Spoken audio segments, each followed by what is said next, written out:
Noël. Il y a dans certains pays où les Anglais disent Christmas. Au moins là, on trouve Christ dedans. Hein? Noël. Il semble que étymologiquement, ça veut dire jour de naissance. De qui concrètement? On peut se demander aujourd'hui. Naissance de qui? Pour avoir apparemment un si grand succès, hein, car célébré, dit-on, par un tiers de la population mondiale. Il y a 4 naissances toutes les secondes dans le monde. 4 naissances toutes les secondes. Il y a 2 décès. Mais il semble que le pic annoncé sera, selon ceux qui calculent beaucoup de choses, sera en 2080. On va faire l'inversion. En France, c'est 1 à 2, toutes les 1 à 2 minutes, il y a une naissance. Non, il y a 1 à 2 naissances toutes les minutes en France. Mais selon le lieu où même de qui tu es né, les sociologues prédisent ton succès social. Est-ce que vous connaissez l'indice de mobilité sociale? C'est un indice calculé par les économistes et les sociologues. Hein.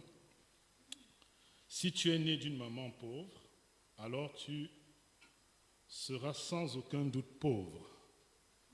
Ceci est vrai si l'indice est de 0. C'est totalement faux si l'indice est de 100. Ce fameux indice. La France se situe à 76,7 actuellement. Je ne sais pas comment ils font les calculs. 12e place dans le monde, parce qu'il y en a qui sont plus en avant, les pays scandinaves, voilà, ils sont plutôt devant. Et ceux les plus bas, ce sont les...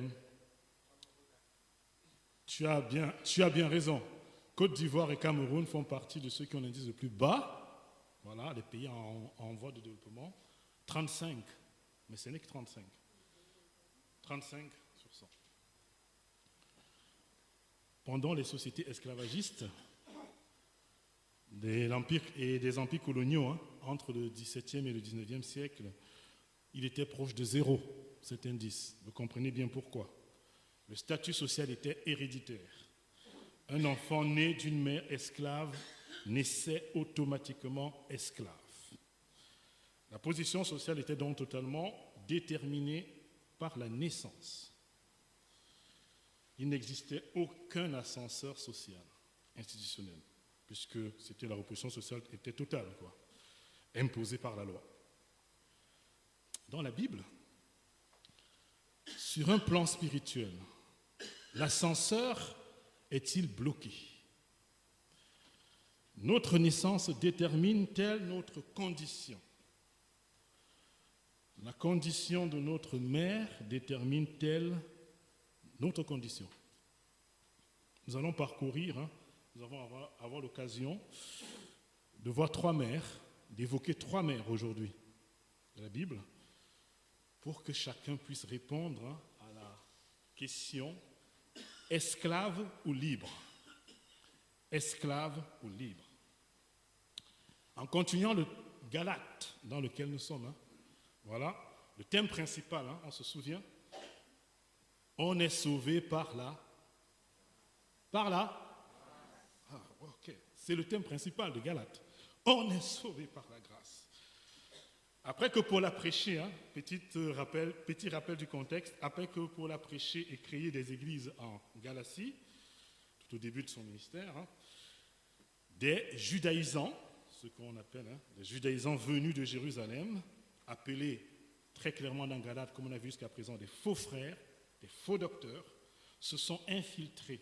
Ils ne sont pas allés appeler les gens à Jésus-Christ, créer de nouvelles églises. Non, ils se sont infiltrés parmi celles qui sont là, pour enseigner à ces chrétiens non juifs un autre évangile. Ajouter la loi pour être sauvé. Paul écrit donc pour défendre l'évangile. C'est ce qu'on a vu dans Galate. Avant même le fameux concile de Jérusalem qui arrivera après.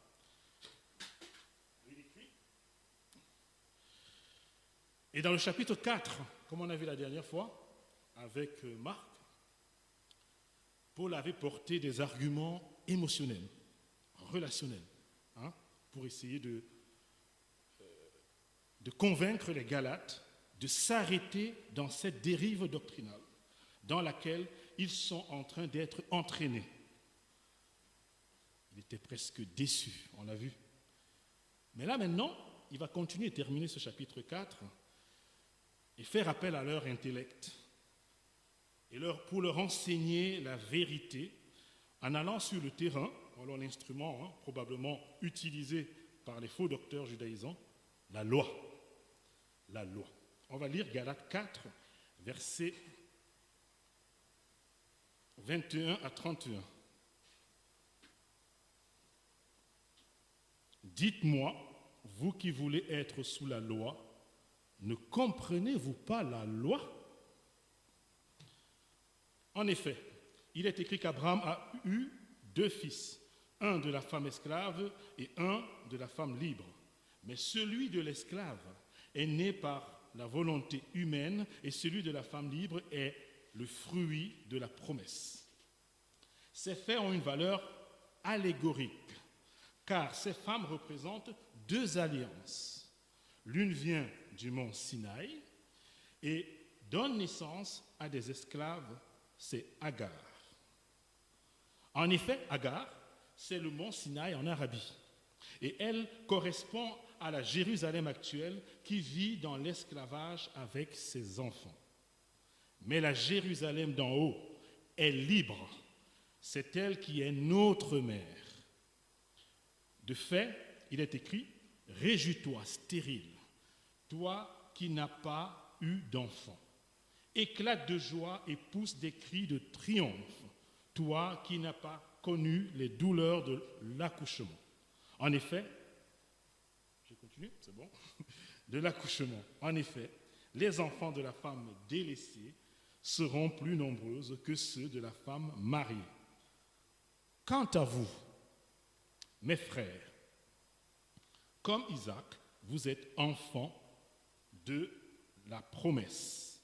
Le Fils né par volonté humaine persécutait alors celui qui était né grâce à l'Esprit. Et il en va de même maintenant encore. Mais, que dit l'Écriture? Chasse l'esclave et son fils, car le fils de l'esclave n'héritera pas avec le fils de la femme libre. Ainsi, frères et sœurs, nous ne sommes pas les enfants de l'esclave, mais de la femme libre. Ici s'arrête le texte biblique. Dites-moi, vous qui voulez être sous la loi, ne comprenez-vous pas la loi? Le poids de la loi. Il y a 2 lois dans l'une qui englobe l'autre. Et Paul utilise souvent l'expression « être sous la loi », très souvent dans de nombreux textes dans Romains, dans de nombreux épîtres. Ici, être sous la loi, rechercher, comme l'enseignaient les judaïsants, à observer, en plus de son salut, le système sacrificiel de la loi de Moïse. En l'occurrence, la circoncision, dans lequel on peut trouver le respect des jours comme le sabbat et des fêtes, et le système alimentaire. Et on a aussi ici comprendre la loi, l'écriture, le Pentateuque, c'est ça, les 5 premiers livres de la Bible, dans lequel il va donc puiser un exemple du patriarche Abraham, qui devrait mettre tout le monde d'accord. Est-ce que vous comprenez l'évangile de l'Ancien Testament? Paul va aller chercher l'évangile de l'Ancien Testament. Dans l'Ancien Testament, trouver l'évangile. Ou alors vous considérez l'Ancien Testament comme une histoire distrayante, ennuyeuse parfois, difficile. Paul va nous conduire à partir d'une histoire vraie. Il parle allégorie. À partir d'une histoire vraie, il va nous conduire à un sens profond. Image d'une vérité spirituelle fondamentale. Et avec l'élément clé, comme on voit au verset 24, l'alliance. L'alliance. Ces faits ont une valeur allégorique car ces femmes représentent deux alliances. L'alliance nécessite deux parties. Et Dieu est un Dieu relationnel. Il désire entrer et entre en relation avec les hommes. Et il prend l'initiative, Dieu. Et avec Abraham, comme pour nos alliances imparfaites, voilà, il appelle Dieu et fait des promesses. La grande alliance imparfaite des hommes. Comme si Dieu dit, veux-tu m'épouser? Puis Dieu dit aussi, je te promets de t'aimer, de te chérir, te porter, te supporter, jusqu'à ce que la mort nous sépare ou que Jésus revienne. Et très rapidement, lorsque je disais ça à mon épouse Danielle, j'ai rajouté très rapidement, dans ma finitude et ma faillibilité humaine, que Dieu me soit en aide. Dieu, lui, il s'engage de manière forte et de manière garantie. Car moi, je comptais sur Dieu et je compte aujourd'hui encore sur Dieu. Dieu compte sur lui-même. Dieu. Et dans Genèse, effectivement, Genèse 12, 1 à 3, vous verrez, l'appel initial de Dieu à Abraham comporte donc 4 promesses fondamentales. Une descendance, une terre, la bénédiction d'Abraham lui-même et la bénédiction des nations par l'intermédiaire d'Abraham. Il lui fait un engagement fort.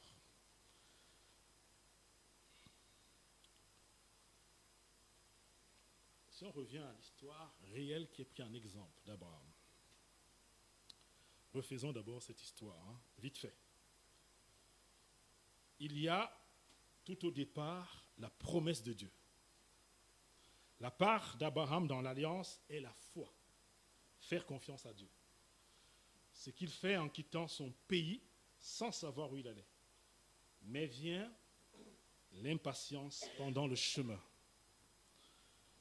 Il se dit peut-être avec sa femme Sarah, Dieu a fait des super promesses, au moins celle d'avoir une grande nation et toujours pas d'enfant.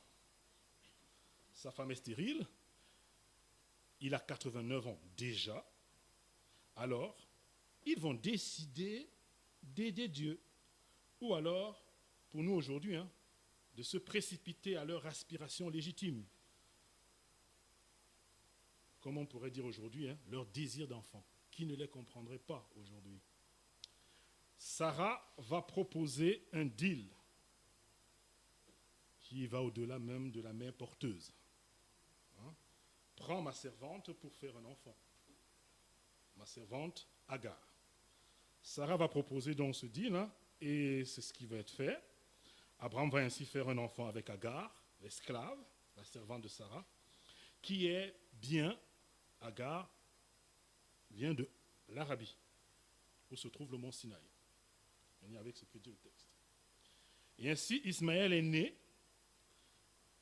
et tout le mépris qu'il s'en est suivi, de la position avantageuse désormais de Agar, capable d'avoir un enfant par rapport à sa maîtresse, et la crise familiale qui s'en est suivie, et qu'on peut imaginer jusqu'aujourd'hui dans le fameux conflit israélo-palestinien. La solution humaine de notre sagesse ou nos propres efforts conduit à l'impasse. Parfois, c'est ainsi que nos impatiences à attendre le temps de Dieu et à utiliser nos raccourcis nous créent des soucis et mettent l'alliance en tension. Et c'est quand Abraham avait 100 ans, Sarah 90, toujours stérile, donc une situation pire qu'avant, que Dieu, en rappelant sa promesse, rejettera la solution issue de la sagesse humaine qu'ils ont concoctée à 3, en lui disant « Non, ce n'est pas Ismaël. Il n'y a pas quelconque mérite de la sagesse ou des efforts humains dans l'accomplissement de la promesse de la bénédiction de Dieu.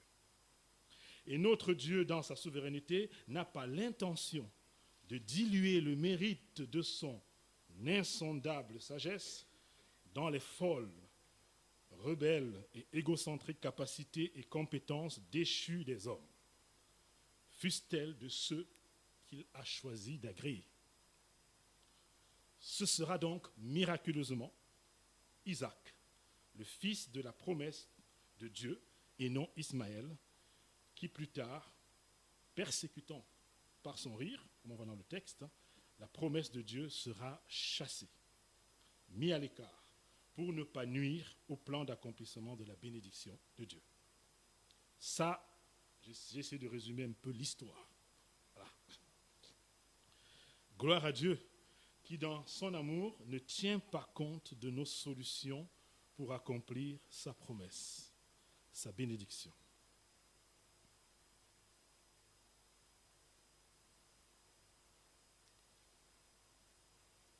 Deux alliances. Une conduisant à l'esclavage, une conduisant à la liberté. Et si on liste, revoit le texte qu'on a lu, on peut lister les caractéristiques en opposition tout au long de ce texte. Être sous la loi, en opposition, enfant de la promesse. Ismaël, en opposition à Isaac. Femme esclave, Agar. Femme libre, Sarah. Par la volonté humaine, une caractéristique de l'alliance qui conduit à l'esclavage. La volonté humaine, les efforts humains. En opposition, la grâce. Grâce à l'Esprit, l'Esprit de Dieu. Jérusalem terrestre, Jérusalem céleste, comme héritage. Persécute, est persécutée.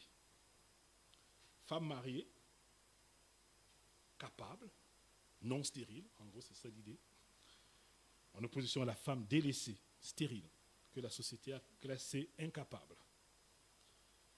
Et après, dans l'héritage, chassé, rejeté, héritier, ce n'est pas ER, accent aigu. Héritier.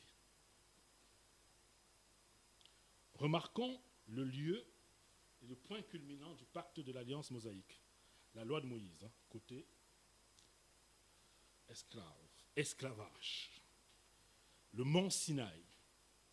Paul l'attribue, donc c'est là où Moïse a eu la loi.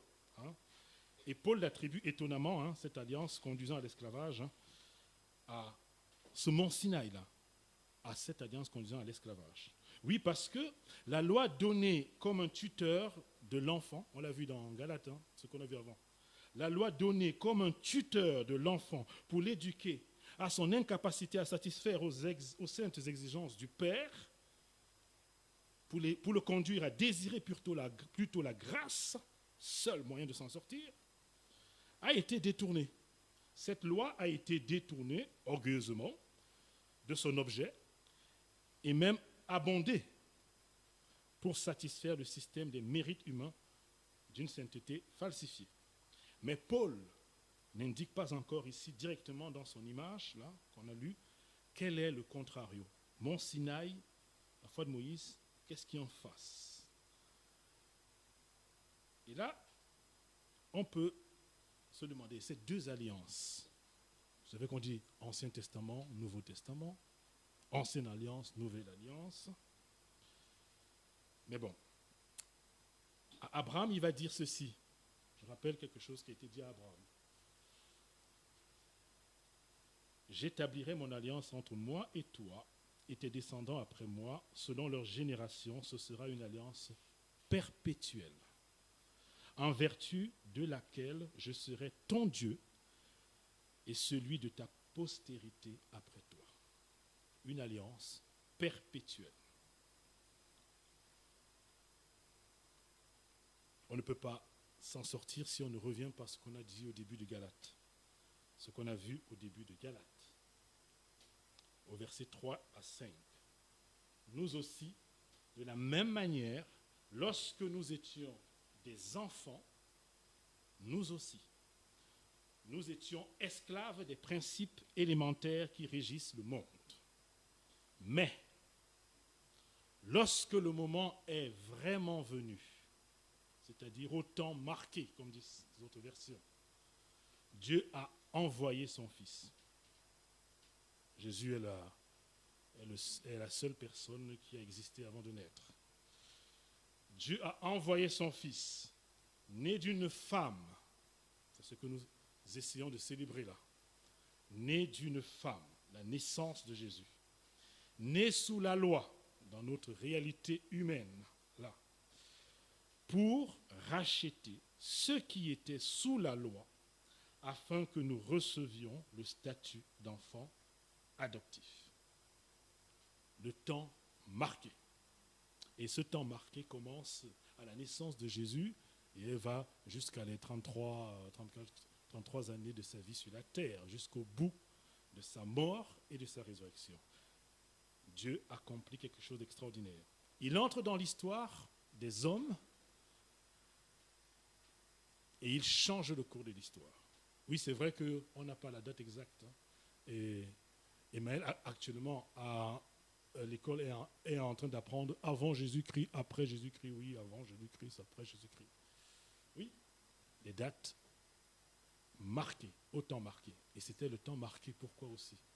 Je pense qu'on ne peut pas saisir, il n'y a pas eu de développement aussi important des réseaux routiers sous un empire que celui des Romains pour permettre, c'était le temps qu'il fallait, pour permettre l'expansion de la parole de Dieu et l'annonce au monde de cette bonne nouvelle.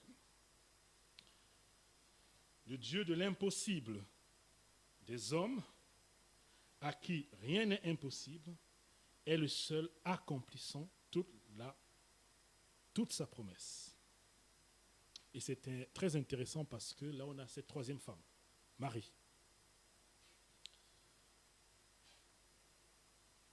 Qui, encore, un clin d'œil de Dieu par rapport à ce qui s'est passé avec Sarah, ça sera de manière miraculeuse. Et le Seigneur, au travers de l'ange, lui dira, en effet, rien n'est impossible à Dieu. Rien n'est impossible à Dieu. C'est Dieu qui fait. Et à la croix, le Seigneur Jésus lui-même dira, tout est accompli. Pour que ceux qui ont été rejetés à cause de la loi du péché, qui les esclavagise et les destinait à la mort éternelle, soient pardonnés, changent d'alliance pour être bénéficiaires de la promesse éternelle de Dieu conduisant à la vie.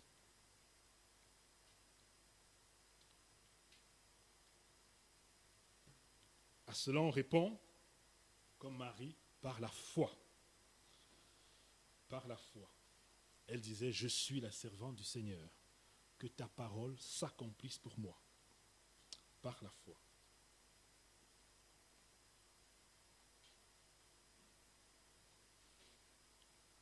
Alors, qu'est-ce qui manquait en face de ce mont Sinaï de la loi de Moïse, où la loi de Moïse a été donnée? C'est la croix. S'il y a deux alliances, il y en a en fait une seule depuis le début qui conduit à la liberté, manifestée pleinement à la croix, la mort et la résurrection de Jésus-Christ. En Jésus, l'ascension spirituelle est possible. Quand bien même on est tous nés sous la loi, quittés du régime de l'esclavage de la loi pour naître dans l'alliance éternelle pour la liberté. C'est possible désormais. C'est ça la grâce de Dieu. Et c'est vivre désormais sous la grâce de Dieu. Donc, par les promesses de Dieu qu'il prend soin d'accomplir fidèlement. Mais il y a quelque chose d'encore extraordinaire dans cette partie de l'Ancien Testament que Paul prend pour exemple pour illustrer la beauté de la grâce de Dieu. Dans cet exemple même d'Abraham, par laquelle Paul exhorte les chrétiens de Galate,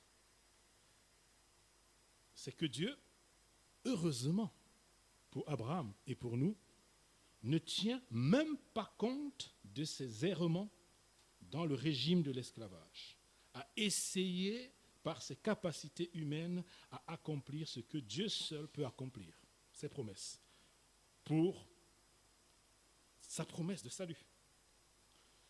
On peut imaginer que Paul redit aux Galates ce que Dieu a dit autrement à Abraham. Rappelez-vous en Galates 3.3, êtes-vous tellement dépourvu de sens? Après avoir commencé par l'esprit, voulez-vous maintenant finir par la chair? Et comme Abraham est revenu à la liberté de la foi en Dieu, il a zigzagué, Abraham.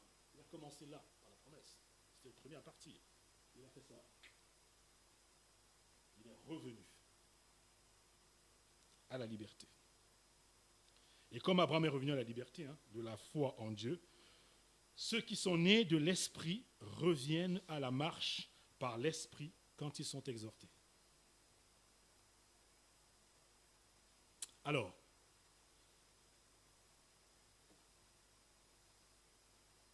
je ne sais pas si la vidéo va marcher. Je vais vous la raconter, en fait, en gros. Vous devez retrouver cette vidéo. En fait, ce qui était très intéressant dans cette vidéo, c'était comment je peux, c'était la réflexion que je voulais vous faire mener là maintenant, tout simplement pour chacun, tout simplement. Sur l'insistance dans Galates, faite ici à « c'est par la grâce que vous êtes sauvés ». Et ne vous faites pas piéger à revenir dans le système des mérites humains, de mériter quelque chose pour la bénédiction de Dieu. Et donc c'est intéressant parce que c'était tout simplement la fameuse vidéo où à la fin, ça s'appelle quoi? Le compteur de bonnes actions. Je ne sais pas si vous connaissez ça. Et on voyait une vidéo, une série de personnes passent à la fin, tout simplement, et apportent devant Dieu, c'est comme le jugement dernier, en fait, en gros, et essayent de présenter ce qu'ils ont, ce qu'ils ont fait, leurs arguments, quoi, pour faire partie du paradis, on va dire ça. Et c'est très intéressant parce qu'on a 7 personnes qui passent, voilà. Et il y en a qui viennent, et la première personne apporte, on constate bien qu'il avait quelques mensonges, quelques vols, quelques bricoles ici ou là, et il dit, j'ai essayé de mener une vie honnête. Est-ce que c'est suffisant pour être sauvé? J'ai essayé de mener une vie honnête. La deuxième personne dit, je sais que j'ai fait beaucoup de mauvaises choses, mais j'ai aussi fait beaucoup de bonnes choses pour compenser mes mauvaises actions. Il y en a qui fonctionnent comme ça. C'est bon, je fais des choses mauvaises, il faut que je fasse beaucoup de choses bonnes aussi. Et ça m'a fait penser à mon camarade de classe musulman qui redoublait de bonnes actions pendant le ramadan, m'expliquait-il, puisqu'ils sont comptés plus dans sa balance.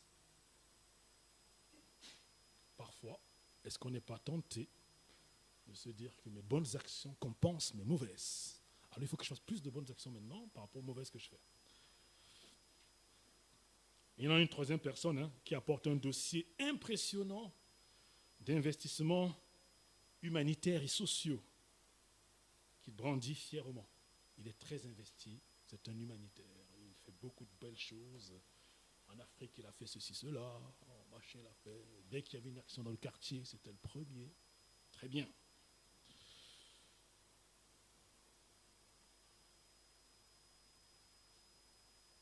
Et il a sans doute impacté positivement le monde, ça c'est sûr. Mais alors, qu'est-ce qui le justifie? C'est ça. On a une maman, on a une autre personne qui vient qui dit, ah ben ma maman va à l'église. Bah, ma maman va à l'église. Est-ce que je me dis que ma bonne action qui me garantit ma justification, c'est le fait que mes parents vont à l'église ou aiment bien le Seigneur Jésus? Oups. On a une cinquième personne qui dit, j'ai été baptisé. Bébé, adulte, je dirais même doublement. Est-ce que c'est ça? On a une 16e personne qui dit, qui arrive plutôt avec ses cartes de crédit. Ben vous prenez les cartes de crédit parce que lui, il pense que c'est son argent, ses biens, son influence sociale qui peuvent le sauver.